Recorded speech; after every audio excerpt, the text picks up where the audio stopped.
Hello everyone, तो स्वागत है आप सभी का हमारे संस्थान गुरुकुल क्लासेज में training the way of learning. I am Chandan Kumar, once again welcome to you. तो आज हम लोग इस वीडियो में बात करने वाले हैं बिहार बोर्ड एग्जाम से रिलेटेड। ठीक है, तो आज हम लोग देखने वाले हैं इसमें 17 फरवरी के जो क्वेश्चन आया था प्रथम पाली में, उसका यहाँ पे एनालिसिस होने वाला है। तो चलिए हम लोग बारीकी से वन बाय वन देखते हैं। आपका पहला क्वेश्चन यहाँ पे है, निम्नलिखित में कौन शब्द विसर्ग संधि का उदाहरण है? विसर्ग संधि का उदाहरण है, तीन में से कौन सा हो जाएगा? तो आपको मनोयोग हो जाएगा। ये आपका विसर्ग संधि का उदाहरण है। अगला क्वेश्चन आपका, उपजोड़ इच्छा पदों की संधि क्या होगी? तो उपजोड़ इच्छा पदों की संधि क्या हो जाएगी? उपेक्षा हो जाएगी। चलिए हम लोग अगले क्वेश्चन की ओर मूव करते हैं।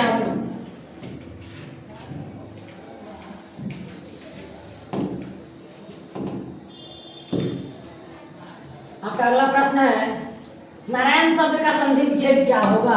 नारायण शब्द का संधि विच्छेद आपका नार जोड़ अयन होगा। नारायण शब्द का संधि विच्छेद नार जोड़ अयन होगा। आगे चलिए देखते हैं हम लोग, तद्धित शब्द का संधि विच्छेद क्या होगा? तत्व जोड़ हित होगा। तत्व जोड़ हित। आपका अगला प्रश्न है, राह खर्च शब्द का समास क्या होगा? तो यहाँ आपका हो जाएगा क्या? तो राह के लिए खर्च, राह के लिए खर्च हो जाएगा। चलिए हम लोग अगले प्रश्न को मूव करते हैं। शरणागत शब्द में कौन सा समास होगा? शरणागत शब्द में कौन सा समास होगा? तो यहाँ पे आपका हो जाएगा क्या? क्रम तत्पुरुष समास आपका हो जाएगा। कौन सा समास? तो क्रम तत्पुरुष। समक्ष शब्द किस समास का उदाहरण है? तो समक्ष शब्द हम आपका हो जाएगा क्या? तो द्वंद्व समास का उदाहरण है। ठीक है, आपका अगला समास है, दोपहर शब्द किस समास का उदाहरण है? तो दोपहर हम लोग कहेंगे क्या? बहुब्रीहि समास का उदाहरण है। कौन सा समास का? बहुब्रीहि समास का। अब चलते हैं हम लोग आगे करते हैं। गर्दन पर सवार होना मुहावरे का अर्थ क्या होता है? गर्दन पर सवार होना मुहावरे का अर्थ पीछा न छोड़ना होता है। यानी यहाँ पे आपका कौन सा राइट हो जाएगा? पीछा न छोड़ना।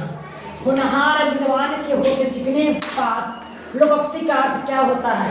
यानी इसका मतलब यह हो गया, काम न जानना और बहाना बनाना पॉसिबिलिटीज नहीं है, अपनी बुराई नहीं दिखती पॉसिबिलिटीज नहीं है। होनहार के लक्षण पहले से ही दिखाई दे देते हैं। यानी आपका ऑप्शन नंबर कौन सा हो जाएगा? तो सी हो जाएगा। सी आपका राइट आंसर है। चलिए हम लोग आगे बढ़ते हैं। जिसे नहीं जीता जा सके उसे हम लोग क्या कहते हैं? जिसे कभी जीता ना जाएगा उसे हम लोग कहते हैं क्या? अजेय कहते हैं। ऑप्शन नंबर आपका बी हो जाएगा। चलिए हम लोग अगले प्रश्न को मूव करते हैं। आपका अगला प्रश्न है, जिसका तेज निकल गया हो, यानी वाक्य खंड के लिए एक शब्द क्या होगा? तो हम लोग बोलेंगे यहाँ पे क्या? तो निस्तेज बोलेंगे। क्या हो जाएगा आपका? निस्तेज हो जाएगा। कायर शब्द का विलोम कायर यानी डरपोक, तो हम लोग क्या बोलेंगे? कायर का क्या हो जाएगा? तो निडर हो जाएगा। आपका ऑप्शन नंबर ए। चलिए हम लोग अगला प्रश्न की ओर बढ़ते हैं। आपका अगला प्रश्न है, ज्योति शब्द का विलोम शब्द क्या होगा? ज्योति शब्द का विलोम शब्द हम लोग बोलेंगे क्या? ज्योति शब्द का विलोम शब्द क्या हो जाएगा? तम हो जाएगा। ज्योति शब्द का विलोम शब्द क्या? तम। अब जानेंगे यहाँ पे अगला है, जंगम शब्द का विलोम क्या होगा? तो जंगम का बोलते हैं अस्थावर बोलते हैं। जंगम क्या बोलते हैं? अस्थावर बोलते हैं। अगला प्रश्न को मूव करेंगे हम लोग। पुष्प का पर्यायवाची शब्द क्या है? चपला, प्रसून या हिरण्य या वारिद। तो बोलेंगे आपके क्या हो जाएगा? तो आपका प्रसून हो जाएगा। चलिए आगे, सरस्वती का पर्यायवाची शब्द क्या है? होगा वागीसा या अमूल्य या मरीचि या गिरीश। तो हम लोग यहाँ पे बोलेंगे, यहाँ पे क्या हो जाएगा आपका? तो गिरीश हो जाएगा। चलिए आपका अगला प्रश्न आता है, घर का पर्यायवाची शब्द क्या होगा? घर का पर्यायवाची शब्द तो हम लोग जानते हैं, घर के लिए क्या हम लोग कहते हैं? गे कहते हैं। ना तो विपट, ना ही तो बीज, ना ही तो चीर, ना ही तो हम लोग क्या बोलेंगे? गे। अगला, निम्नलिखित में से कौन शुद्ध वाक्य है? हम लोगों की तो नाकें कट गई, कोयला जलकर राख हो गया, मैं तकलीफ भोगता हूँ, राम की पुस्तक पढ़ना चाहिए। यानी आपका सही सेंटेंस कौन सा है? तो ऑप्शन नंबर बी। चलिए हम लोग अगले प्रश्न को मूव करते हैं। निम्नलिखित में कौन शुद्ध शब्द है? कहा जा रहा है इसमें से शुद्ध शब्द कौन सा है? क्रिकेट में आपका गलत लिखा हुआ है। धुआं गलत है, सूरज गलत है, तो आपका सही कौन सा है? तो वाहिनी। आपका वाहिनी क्या है? तो राइट आंसर है। निम्नलिखित में कौन सा अशुद्ध शब्द है? संशोधन, सीढ़ियां, बेदगी। आपका ऑप्शन नंबर क्या हो जाएगा? ए। चलिए हम लोग आगे बढ़ते हैं। दोष शब्द का विशेषण क्या होगा? दोष शब्द का विशेषण, तो दोष शब्द का विशेषण हम लोग जानते हैं क्या होता है? दूषित होता है। दोष शब्द का विशेषण दूषित। ने शब्द का विशेषण क्या हो जाएगा? तो आपका नाहक नहीं होगा, नेही नहीं होगा, नाशक नहीं होगा, तो क्या आपका हो जाएगा? तो नास्तिक हो जाएगा। ठीक है, चलिए हम लोग आगे बढ़ते हैं। तामस का पर्यायवाची शब्द बताइए। तामस का पर्यायवाची शब्द क्या हो जाएगा? तो हम लोग बोलेंगे क्या? तो तामरस। ना तामसु होगा, ना ही तो त्रैमासिक, ना ही तो तामसिक होगा। क्या? तो आपका तामरस राइट आंसर होगा। मेरी बहन स्वाति अपनी सहेली के घर गई, यह किस वाक्य का उदाहरण है?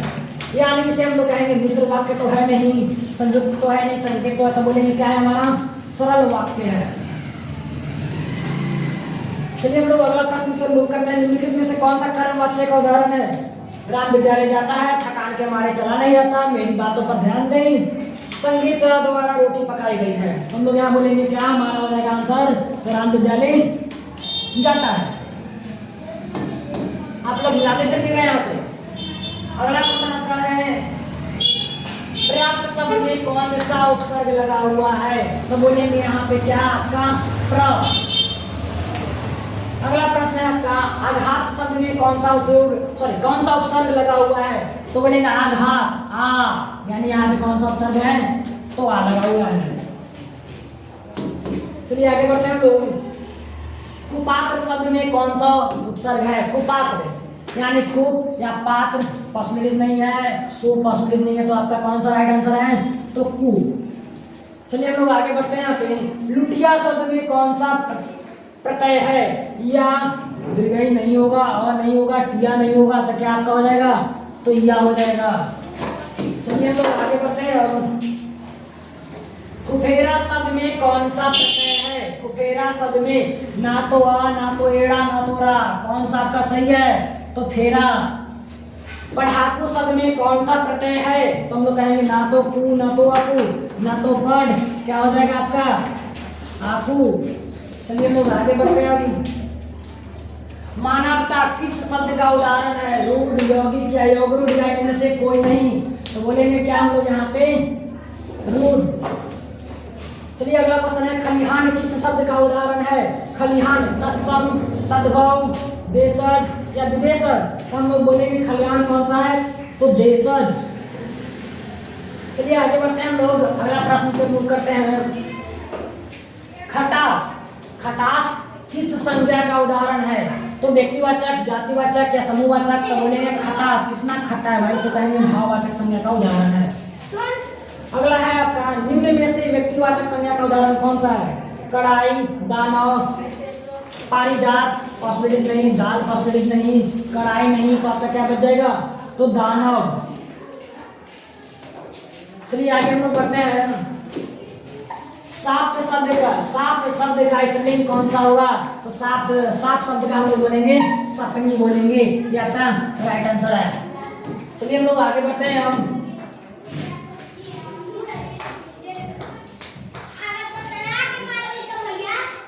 निम्नलिखित में कौन सा शब्द पुल्लिंग है? इसमें कौन सा शब्द है पुल्लिंग? मृत्यु, कृति या विवाह या रोटी, तो बोलेंगे आपका क्या हो जाएगा? तो मृत्यु आपका क्या है? तो राइट आंसर है। हिंदी में कुल कितने सर्वनाम होते हैं? बहुत ही सो सिंपल सवाल, देखते ही मार देना है क्या? 11। आपका 11 सही आंसर है। दाल में कुछ है किस सर्वनाम का उदाहरण है? दाल में कुछ है किस सर्वनाम का उदाहरण है? तो हम लोग बोलेंगे क्या? अनिश्चयवाचक सर्वनाम का उदाहरण है। अगला, यह घर नवीन का है, यह किस विशेषण का उदाहरण है? गुणवाचक, सार्वनामिक या संख्यावाचक या प्रविशेषण, तो बोलेंगे यहाँ पे क्या? ऑप्शन नंबर आपका क्या हो जाएगा? ए। ना तो सार्वनामिक है, ना तो संख्या है, ना तो प्रविशेषण है। चलिए आगे बढ़ते हैं हम लोग। थान भर कपड़ा या किस विशेषण का उदाहरण है? थान भर कपड़ा ना तो गुणवाचक है, ना तो परिमाण, ना तो प्रविशेषण, तो है कौन सा? सार्वनामिक। चलिए अब आगे हम देखते हैं। शाश्वत खाता होगा किस वर्तमान काल का उदाहरण है? तो शाश्वत खाता होगा, सामान्य में नहीं है, संदिग्ध में नहीं है, पूर्ण में नहीं है, तो कौन सा कहेंगे हम लोग? संभाव्य वर्तमान काल का यह उदाहरण है। चलिए आगे बढ़ते हैं लोग।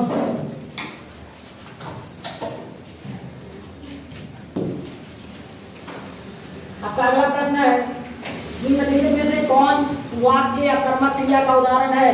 मनीष बिस्कुट खाता है, प्रेमा सोती है, गाय घास खाती है, दीपा गीत गाती है। आपका सही आंसर कौन सा है? तो मनीष बिस्कुट खाता है। खरगोश बिल से बाहर निकला, इस वाक्य में कौन सा कारक है? तो हम लोग बोलेंगे खरगोश बिल से बाहर निकला, इस वाक्य में कौन सा कारक है? तो हम लोग बोलेंगे यहाँ पे क्या आपका अपादान कारक है। चलिए हम लोग आगे बढ़ते हैं। हम जिस छंद में 4 चरण, प्रत्येक में 16 मात्राएं होती है, 16 मात्राएं होती है, उसे हम लोग कौन से छंद के कहते हैं? तो बोलते हैं उसे हम लोग चौपाई के नाम से जानते हैं। आपका राइट आंसर है चौपाई। जहां वर्णों की एक या अनेक बार आवृत्ति हो, वहां कौन सा अलंकार होता है? तो हम लोग बोलेंगे क्या? अनुप्रास जिसे कहते हैं। ये भी आपका नहीं होगा, ना उपमान ना यमक। चलिए हम लोग आगे बढ़ते हैं। हम किसे हम वर्गीय व्यंजन भी कहते हैं? स्पर्श व्यंजन को हम लोग वर्गीय व्यंजन के नाम से जानते हैं। निम्न में कौन अल्प प्राण व्यंजन है? तो हम लोग बोलेंगे अल्प प्राण व्यंजन क्या है आपका? तो ब है। चलिए आगे बढ़ते हैं। निम्नलिखित में महाप्राण कौन है? महाप्राण, तो हम लोग यहाँ पे बोलेंगे कौन है भाई? महाप्राण। तो बोलेंगे हम लोग क्या? तो ध, यानी सी नंबर आपका राइट आंसर है। चलिए आगे हैं। निम्नलिखित में कौन पंचमाक्षर है? यानी कि लास्ट में आने वाला कौन सा होता है? वर्गीय न। ये भी आपका परसेंटेज नहीं है। चलिए आगे हम लोग बढ़ते हैं। प्र किन वर्णों के मेल से बना है? त हलंत जोड़ र के मेल से हमारा क्या बना है? तो भाई त्र बना है। त हलंत जोड़ र। निम्न में कौन दीर्घ स्वर है? ना तो री है, ना तो ऊ है, ना तो ऊ है, तो कौन सा हो जाएगा? हमारा option number B right answer है। दीर्घ ऊ का उच्चारण स्थान कहाँ होता है? दीर्घ ऊ, तो हम लोग क्या कहेंगे? ओष्ठ इसका उच्चारण स्थान होता है, ना तो तालु, ना तो कंठ, ना तो मूर्धन। चलिए हम लोग आगे बढ़ते हैं। निम्न में से कौन सा ऊष्म व्यंजन है? ऊष्म व्यंजन डायरेक्ट मारने वाला क्वेश्चन था। मूर्धन स। जप्पू जी किसकी रचना है? जप्पू जी हम लोग कहेंगे क्या? गुरु नानक साहब का रचना है जप्पू जी। चलिए अब हम लोग अगला क्वेश्चन, किताब का क्वेश्चन में आ गए हम लोग। चलिए क्वेश्चन नंबर 17 है। रसखान किस छंद में स्थित थे?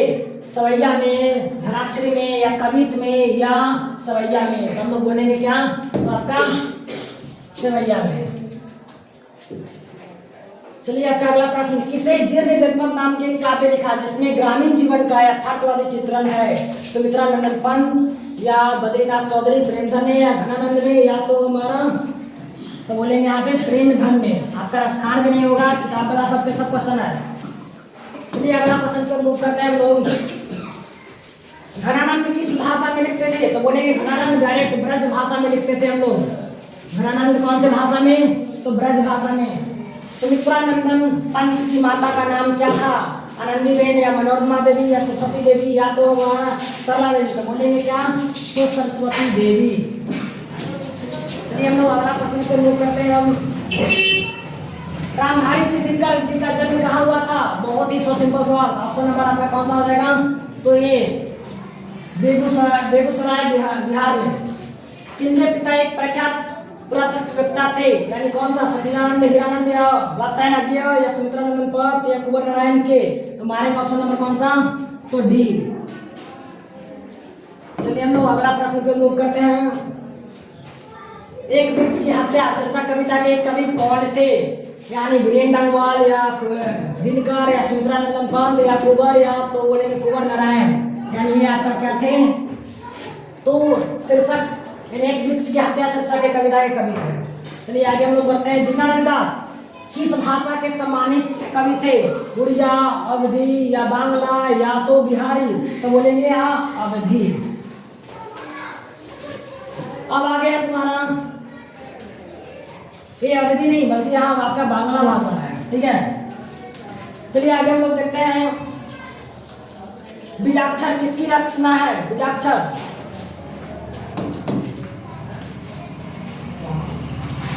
बीजाक्षर, बीजाक्षर किसकी रचना है तो बोलेंगे यहाँ पे हम लोग क्या, तो अनामिका की।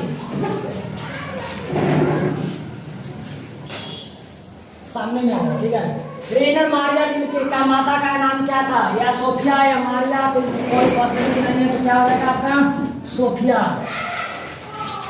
आपका अगला शब्द है विशा शब्द का अर्थ क्या होता है, जीने की लालसा है, जिंदगी से हार मानना है, या जिंदगी से लापरवाही, तो हम लोग बोलेंगे क्या, जीने की लालसा। बाबा साहेब भीमराव अम्बेडकर का जन्म किस परिवार में हुआ था। चलिए हम लोग अगला क्वेश्चन को मूव करते हैं। बाबा साहेब भीमराव अम्बेडकर का जन्म किस परिवार में हुआ तो बोलेंगे यहाँ पे आपका दलित परिवार में। महात्मा गांधी का निधन कब हुआ था तो 30 जनवरी 1948 ईस्वी को ही हुआ था। चलिए हम लोग अगला क्वेश्चन सही है, वहां पे मिस्टेक हो गया। बिस्मिल्लाह खान साहब 80 बरस से प्रार्थना में क्या लगे हुए थे। जो बिस्मिल्लाह खान थे वह हमेशा से वह सूर्य की प्रार्थना में लगे हुए थे कि उन्हें सूर्य मिल जाए। नौकर की कमीज किसकी रचना है, नौकर की कमीज, चलो अशोक वाजपेयी, अशोक वाजपेयी की नौकर की कमीज रचना है। अभिमन्यु, चलिए अगला क्वेश्चन को मूव करते हैं लोग। अभिमन्यु ने साथ रखकर लगभग 30 संयुक्त कविताएं लिखी थी। कौन थे भाई, नित्शे या डोनाल्डो या पिकासे या आप्टे या आंद्रे, तो बोलेंगे यहाँ आंद्रे ब्रेता, रेने शॉ और पाल एलवार ने। अगला है पंडित बिरजू महाराज ने गंडा किससे बनवाया, यानी अम्मा से या चाचा जी से या बाबूजी से या महाराज जी से, तो बोलेंगे आपका क्या आंसर होगा तो बाबूजी से। परंपरा का मूल्यांकन शीर्षक पाठ के लेखक कौन थे, परंपरा का मूल्यांकन शीर्षक पाठ के लेखक कौन थे तो रामविलास शर्मा। ये आपका क्या है तो राइट आंसर, पॉसिबिलिटीज नहीं है। बहादुर कहाँ से भाग कर आया था, नेपाल से, भूटान से, जापान से, तो बोलेंगे यहाँ डायरेक्ट है आपका क्या नेपाल से। चलिए अगला क्वेश्चन है आपका, बादशाह अकबर ने जो सिक्का चलाया था उस पर किनकी आकृति अंकित थी, तो बोलेंगे यहाँ पे लक्ष्मी और गणेश की। कौन चलाया था भाई तो बादशाह अकबर ने। और क्या अगला प्रश्न है, प्राणी शास्त्रियों को ऐसा अनुमान है कि मनुष्य का अनावश्यक अंग उसी प्रकार झड़ जाएगा जिस प्रकार से उसकी पुख झड़ गई थी, तो बोलेंगे भारत से हम क्या सीखे या नाखून से, नाखून चक्कर में इसकी इंपॉर्टेंट था। चलिए अगला प्रश्न को मूव करते हैं लोग। मैक्स मुलर ने किस रचना का जर्मन भाषा में पद्यानुवाद किया था, तुम लोग बोलेंगे मेघदूत या आपका चंद्रलोक या साहित्य दर्पण, तो बोलेंगे क्या आपका मेघदूत हो जाएगा। आपका अगला है, नलिनी विलोचन शर्मा के अनुसार और झोपड़ी वालों की लड़ाई में अक्सर कौन जीतते थे, तो बोलेंगे झोपड़ी और महल वाले में तो कौन जीतेगा भाई तो महल वाला ही। चलिए अगला प्रश्न की ओर मूव करते हैं हम लोग। धरती कब तक घूमेगी शीर्षक पाठ की नायिका कौन थी, धरती कब तक घूमेगी, तो बोलेंगे राधा, पद्मिनी, उर्मिला, मांडवी, और यहाँ पे ऑप्शन क्या है आपका तो सीता।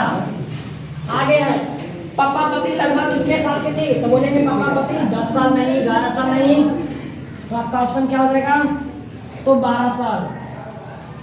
चलिए हम लोग अगला प्रश्न को मूव करते हैं हम।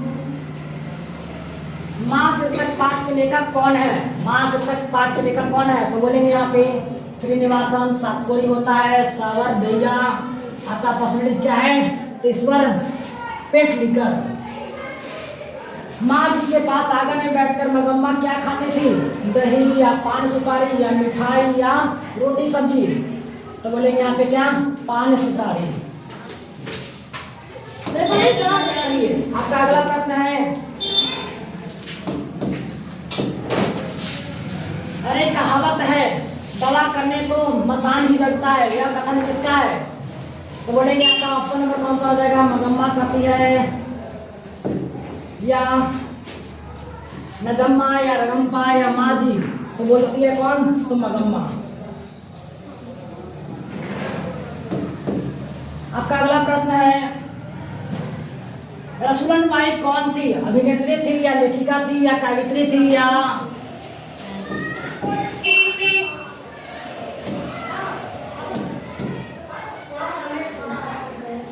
गायिका या अभिनेत्री? बोलेंगे कौन सा आपका ऑप्शन नंबर हो जाएगा? तो अभिनेत्री हो जाएगा option number, sorry option number अभिनेत्री नहीं बल्कि क्या हो जाएगा? तो गायिका। चलिए हम लोग अगले प्रश्न के मूव करते हैं। यतीन्द्र मिश्र ने गीताकार गुलजार की कविताओं का संपादन किस नाम से किया था? तो बोलेंगे क्या?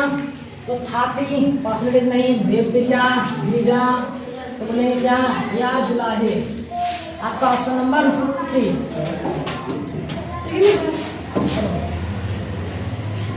बहुवचन पत्रिका के संपादक कौन थे? बहुवचन पत्रिका के संपादक कौन थे? तो अशोक वाजपेयी, ये आपका राइट आंसर है। शहर अब भी संभावना है किसकी रचना है? तो बोलेंगे हजारी प्रसाद द्विवेदी या रामविलास शर्मा की या भीमराव अम्बेडकर की? तो बोलेंगे हम लोग कौन सा? तो अशोक वाजपेयी की, ऑप्शन नंबर सी।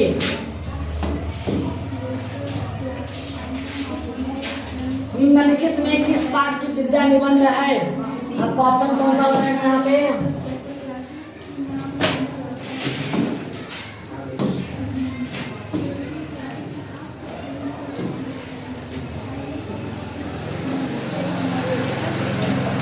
निम्नलिखित में किस पाठ की विद्या है? तो हम लोग बोलेंगे क्या?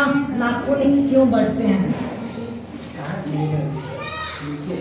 अगला, द कास्टक इन इंडिया द एयर मैग्नीज्म किसकी रचना है? तो बोलेंगे यहाँ पे क्या? महात्मा गांधी, अमरकांत की नहीं, गुणाकर बोले तो बोलेंगे क्या? भीमराव अम्बेडकर की। चलिए हम लोग अगला प्रश्न के मूव करते हैं। हम सुमित्रानंदन पंत किस वाद के कवि थे? सुमित्रानंदन पंत छायावाद या लेखनवाद या प्रयोगवाद या कैप्सूलवाद? तो बोलेंगे छायावाद के कवि थे। हिरोशिमा शीर्षक पाठ के रचनाकार कौन है? सुमित्रानंदन पंत या दिनकर या अज्ञेय या विरेन? तो बोलेंगे क्या? तो अज्ञेय। चलिए अगला प्रश्न के मूव करते हैं हम लोग। निम्न में कौन कवि आदिवासी लोक कविताओं के अनुवादक हैं? दिनकर या वीरेंद्र अग्रवाल या जनार्दन दास या सुमित्रानंदन पंत? क्या बोलेंगे कौन सा आपका? तो सुमित्रानंदन पंत। अगला है निर्मत शब्द का अर्थ क्या होता है? देवता या नामी या ईश्वर की देन या नियंत्रण? तो बोलेंगे यहाँ पे हम लोग तो क्या हो जाएगा? ईश्वर की देन। चलिए हम लोग अगला क्वेश्चन की ओर मूव करते हैं। उदात्त शब्द का अर्थ क्या होता है? उदात्त शब्द का अर्थ हम लोग अविकसित ना बोल सकते हैं, तो क्या बोलेंगे हम लोग? उन्नत बोलेंगे। ऑप्शन नंबर आपका है सही है। अगला सही है। सैनम शब्द का अर्थ क्या होता है? आत्मविश्वास, तेरापन, सैनम। देखो डी होगा, डी है, सी है। आपका ऑप्शन नंबर क्या हो जाएगा? चतुराई।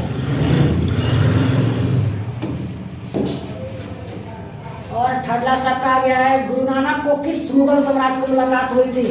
यानी बाबर को या हुमायूं को या अकबर से या शाहजहां से? तो बोलेंगे कौन सा? हुमायूं से। अगला क्वेश्चन, हाटक में देखूं भरा बसे अंग्रेजी माल पंक्ति के कवि कौन है? रसखान या अज्ञेय या दिनकर? तो बोलेंगे ना तो प्रेमगन है, ना तो रसखान है, ना तो अज्ञेय है, तो कौन है? तो दिनकर है। अगला प्रश्न आपका, हस्तलिपि किसे कहते हैं? हाथ की मेहंदी को या हाथ से बनी मूर्ति को या हाथ की लिखावट को? तो बोलेंगे हम लोग कौन सा? हाथ की लिखावट को। अगला, सखी यानी साक्षी शब्द का अर्थ क्या होता है? सत्य या असत्य या सवेरा या गवाही? तो बोलेंगे यहाँ पे क्या? गवाही। ये आपका क्या हो गया? Right answer. तो ये था आपका प्रथम पाली का क्वेश्चन आंसर का, और द्वितीय पाली जो होगा 5 बजे खत्म होगी, उसका भी वीडियो अपलोड किया जाएगा शाम 7 बजे से। तब तक देखते रहिए गुरुकुल क्लासेस की सारे रिकॉर्डेड वीडियोस।